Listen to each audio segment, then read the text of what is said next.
आत्मप्रदीपाय साक्षिणे परमात्मने नमो गिरा विदुराय मनसश्चेतसामपि।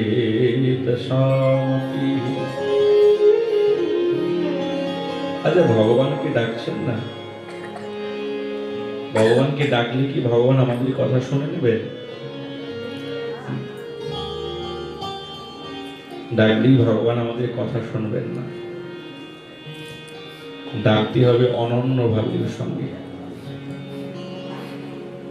ঋষিকে গোবিন্দ সেবা না পুজিবে দেবী দেবা, এই তো অনন্য ভক্তির কথা। যতক্ষণ আমাদের হৃদয়ের মধ্যে অনন্য ভাব না আসবে, ততক্ষণ ভগবান আমাদের কথা শ্রবণ করেন না। যদিও করে, সেই শ্রবণটা যথার্থ না। ভাব আসবে অনন্য ভাব। আর অনন্য কাকে বলে? কেবল গোবিন্দের চরণ ছাড়া আর কোনো কারোর প্রতি অনন্য ভক্তি আসে না, আর হয় না। কেমন জানেন তো? ডাকতে হবে একজনকে,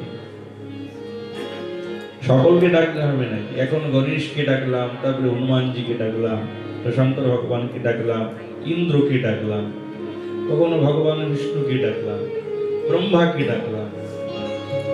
এখন ইনারাই তো বিভ্রম হয়ে যায়, মহারাজ কাকে ডাকে, किसको बुलाता है? कभी हमको बुलाता है, कभी इसको बुलाता है, कभी किस बुलाता किसको है भाई? उनाराई तो विभ्रम हो जाए, काके डाको তুমি?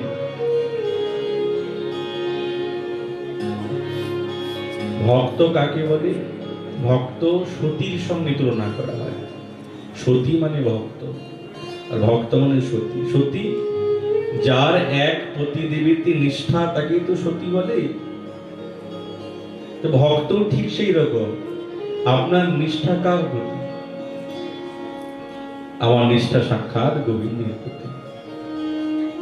গোবিন্দই আপনার হচ্ছে প্রাণপতি। এছাড়া সকলকে যদি বলি সকলেই আমার প্রতি, তাহলে কি হয়? তাকে তো সতী বলে না, তাকে তো বলা যাবে না সতী। একজনের প্রতি নিষ্ঠা চাই, আর সেই নিষ্ঠা কার প্রতি? সাক্ষাৎ গোবিন্দের প্রতি।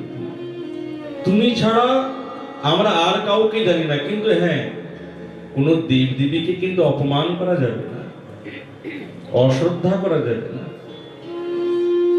আর বিশেষ করে যারা গোবিন্দের উপাসনা করে, তারা সকলকে সম্মান করে, কাউকে অসম্মান করে না।